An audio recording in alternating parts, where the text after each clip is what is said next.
여러분 안녕하세요. 매주 말 주간 세계 경제 탑 뉴스를 발췌 소개하고 제 의견을 곁들이는 위클리 토픽스 오브 글로벌 이코노미 편집자 정견만입니다.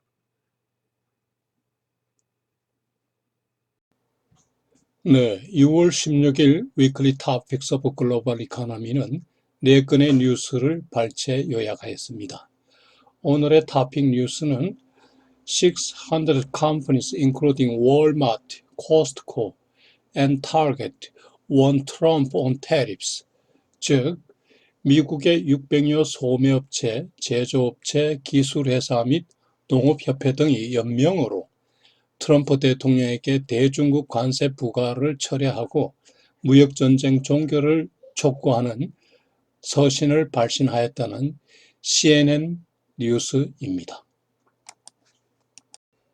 오늘 두 번째 뉴스는 US denies Tesla, Uber 25% tariff relief on components and e-bikes, 즉 미국 무역대표부가 중국 기술을 차단하기 위해서 테슬라 인코퍼레이트가 요구한 전기차 핵심 부품에 대한 25% 관세 부과 면제 청구를 각하하고, 아울러 택시 운송회사인 우버의 중국산 전기 스쿠터 수입에 대한 관세 면제 청구도 각하하였다는 로이터 통신의 보도입니다.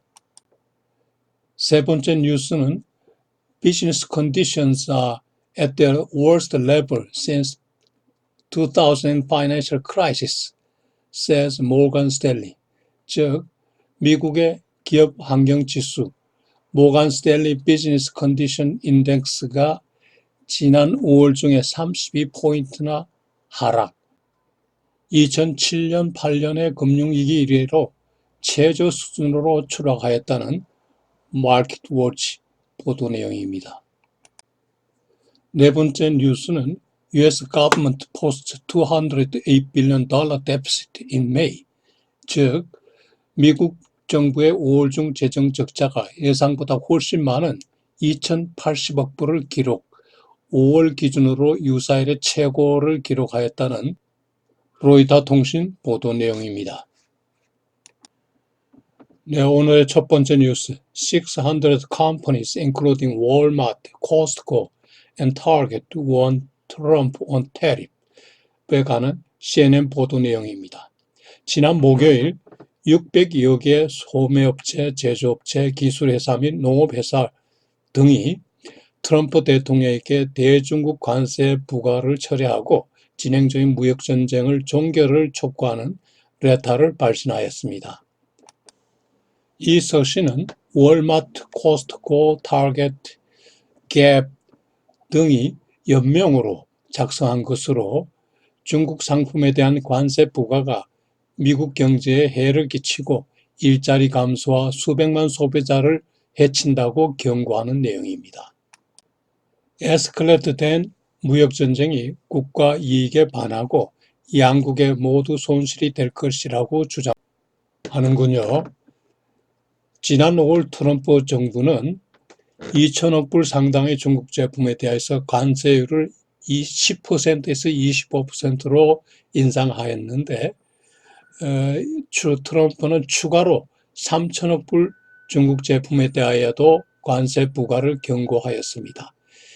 이 경고와 관련 미국 무역대표부가 17일 월요일 관세 인상 관련 공개 청문회를 개최할 예정인데 기업연합이 공청회 이전에 관세 반대 서신을 트럼프 대통령 및 4개 관련 부처 장관에게 전달한 것입니다.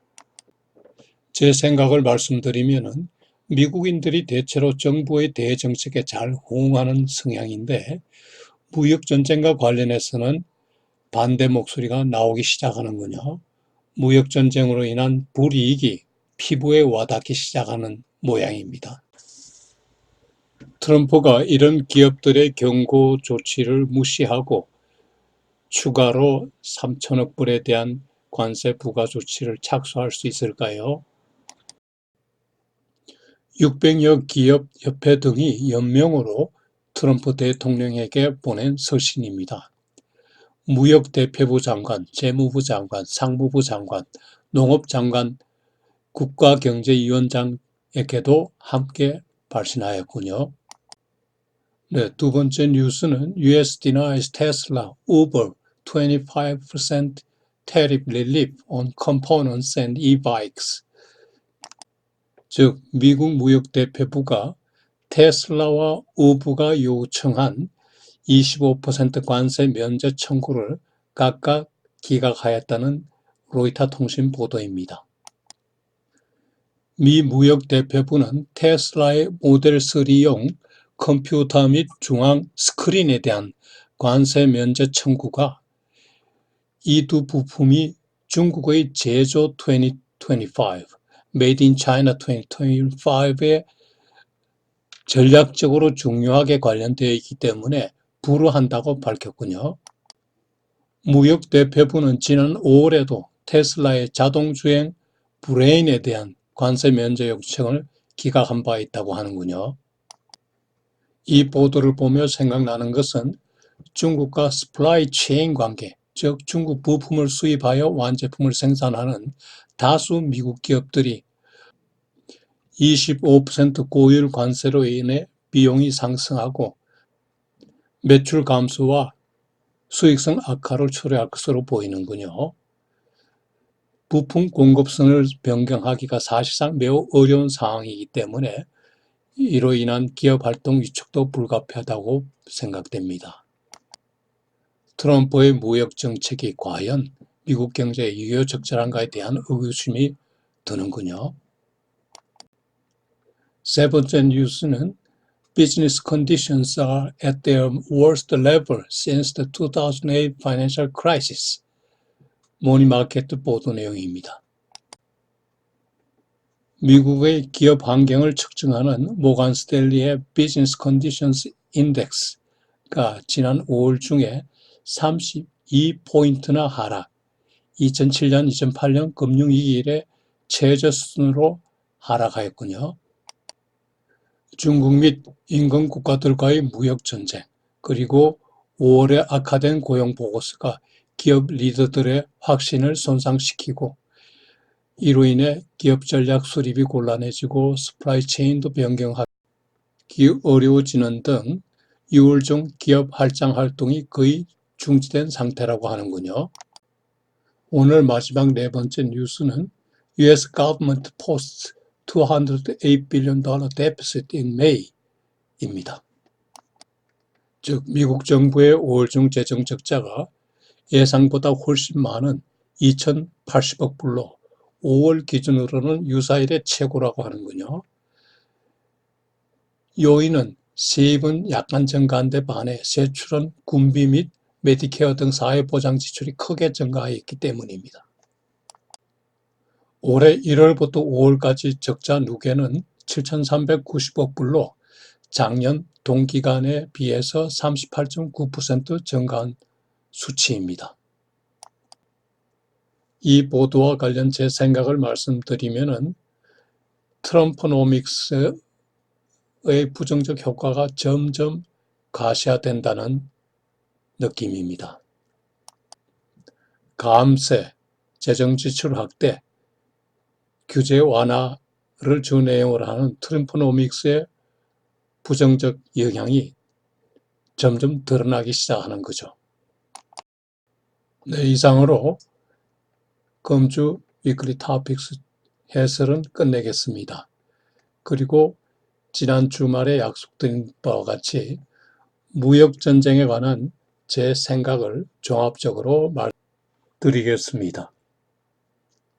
먼저 미국, 중국 간 무역 분쟁의 원인을 먼저 짚어보겠습니다. 무역 분쟁의 원인은 작게는 자국산업보호, 좀 크게 보면은 무역수지 불균형 개선 차원에서 발생합니다만은 오늘날 무역 분쟁을 보면은 국가 안보 차원으로 레벨업 되었다는 점이 달라진 거죠. 이로 인해 과거에는 개별 산업 보호를 위해 개별 품목이나 개별 산업을 대상으로 한 덤핑 관세가 위주였는데 이제는 전 품목을 대해서 일괄 관세를 하고 기술 이전도 제한 및 금지하는 폭넓은 무역 분쟁이 된 거죠. 무역 분쟁의 그간의 경과를 간단히 살펴보면은 분쟁의 발단은 트럼프의 대통령 선거 공약에 있는 아메리카 퍼스트에 근거한 거죠. 트럼프는 대통령이 취임하자 곧 철강 알루미늄에 대한 관세를 부과하고 이어서 중국 제품에 대한 보복적 관세를 시행하였으며 이어서 계속 대상을 추가하고 세율을 인상하게 된 거죠. 중국은 즉각 보복 관세 조치에 들어갔고 이후 양국은 tit for tat식의 보복 관세를 계속 시행하여 왔습니다. 초기의 분쟁 정도에서 이제는 무역 전쟁, 나아가 경제 전쟁, 그리고 기술 전쟁, 여기에다 최근 남중해 등 국지 분쟁 등으로 점차 확산되는 분위기입니다. 무역 전쟁의 전방위적 확산은 결국 패권 전쟁의 양상을 띠고 있다고 봐야 하겠습니다.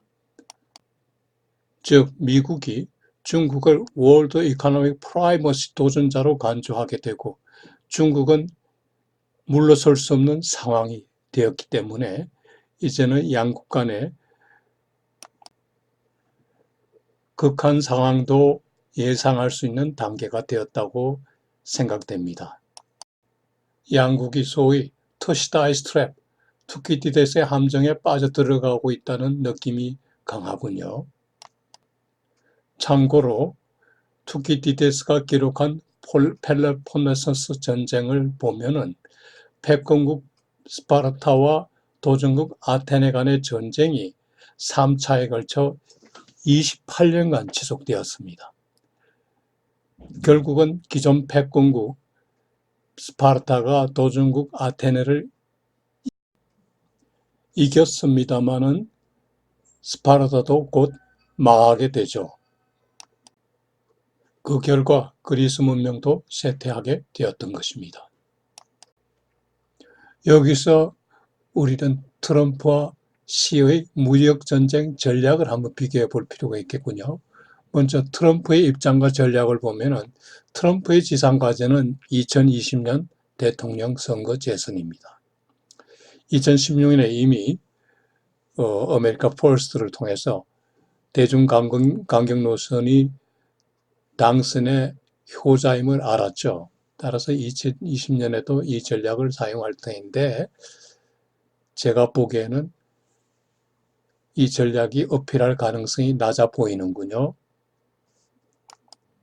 트럼프의 핵심 전략은 그의 저서 The Art of Deal에 나오는데요. 최악의 상황을 예상하고 미리 대비하라는 것입니다. 그러나 지금 생각해 보면은 그는 중국의 강력한 대응을 예상치 못했다는 느낌이 드는군요. 트럼프의 올코트 프레싱에도 불구하고 시는 여전히 지키고 있는 거죠. 한편 시 주석의 입장과 전략을 살펴보면은 시 주석의 지상과제는 정권 안정화입니다. 그의 전략은 The Art of War, 즉 손자병법에서 살펴볼 수 있는데요. 적이 다혈질이면은 성질을 돋구어라. 적을 화나게 만들라는 전략입니다.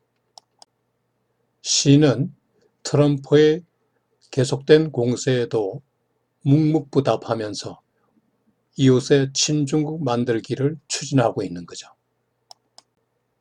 이 두 사람의 입장과 전략의 차이는 두 사람의 성격의 차이에서 나온다고 생각이 되는군요. 특히 트럼프의 성장 과정과 그간에 드러난 성격이 이번 무역전쟁에 여실히 드러나고 있다는 느낌을 많이 받고 있습니다.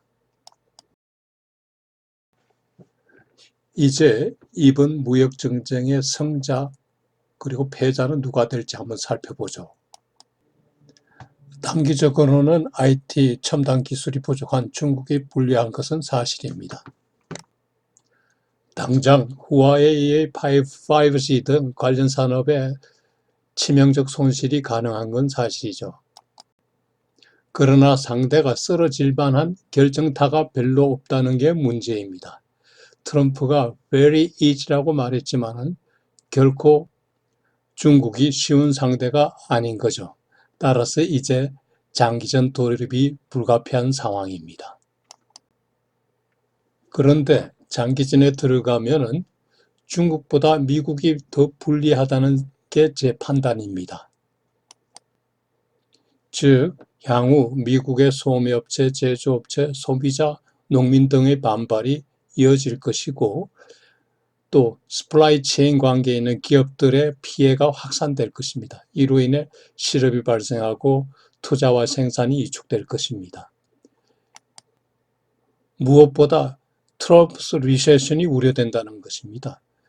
트럼프 노믹스의 역효과 그리고 트럼프가 일으킨 무역 전쟁 때문에 리세션이 발생하면은 트럼프의 리세션이라고 불릴 만하죠. 미중 무역 전쟁 결과 현재까지는 미국 농민들의 피해가 제일 심각한 것으로 나타나고 있습니다. 따라서 트럼프로서는 2020년 대선이 걱정되지 않을 수 없는 거죠. 여기에다 중국은 아직 미사용 카드를 갖고 있다는 점입니다.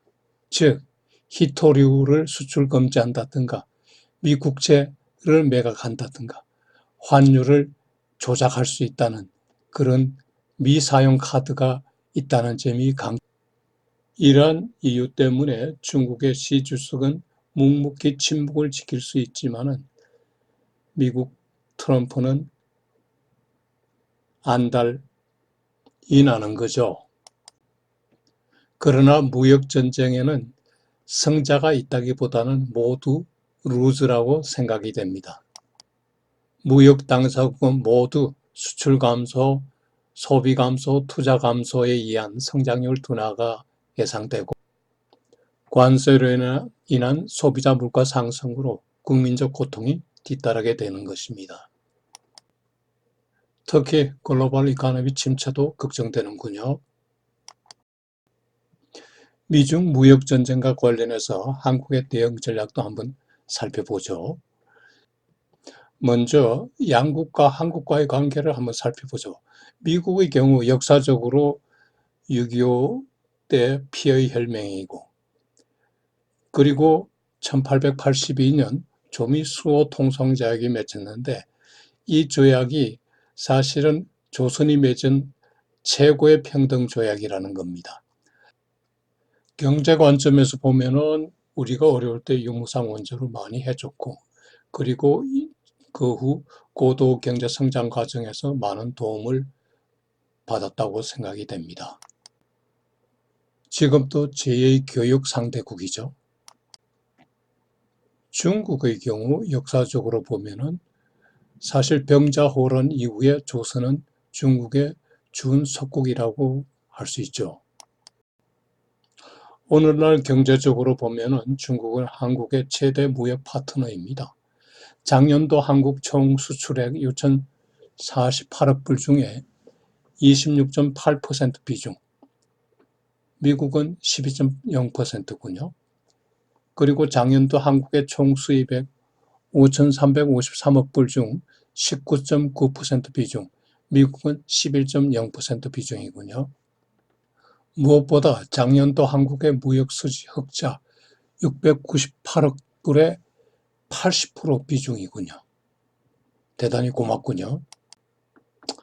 자, 이제 당장의 현안, 미국의 대중국 제재 동참 요구에 대한 대응은 어떻게 할 거냐를 생각하면은 우리의 역량을 최대한 동원해서 제재 동참 범위를 최소화해야겠지요. 적극적인 제재 동참은 한국의 반도체, 통신 장비 등 한국 경제에 치명타를 줄 가능성이 있다고 생각합니다. 미국의 한국에 대한 과거와 같은 맹방 신뢰가 약화된 점이 걱정이 되는군요. 끝으로 친미, 친중, 반미, 반중에 관해서 한번 생각해 보도록 하겠습니다. 저는 원친 근교 그리고 패권국 추종 원칙을 준수해야 된다고 생각합니다. 먼 미국 그리고 패권국인 미국과 친하고 인근의 중국, 일본, 러시아와는 교류하는 것이 바람직하다는 거죠. 왜냐하면 과거 우리의 인근국들 중국, 일본, 러시아는 우리를 침입한 사례가 많고 앞으로도 언제든 침략할 가능성이 있기 때문입니다.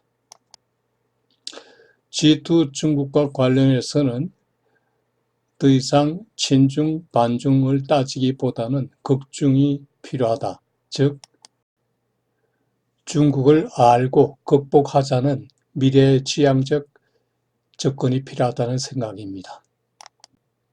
네, 오늘 또 위클리 토픽스 오브 글로벌 이코노미와 관련 제 의견을 들어주신 여러분 대단히 감사합니다. 안녕히 계십시오.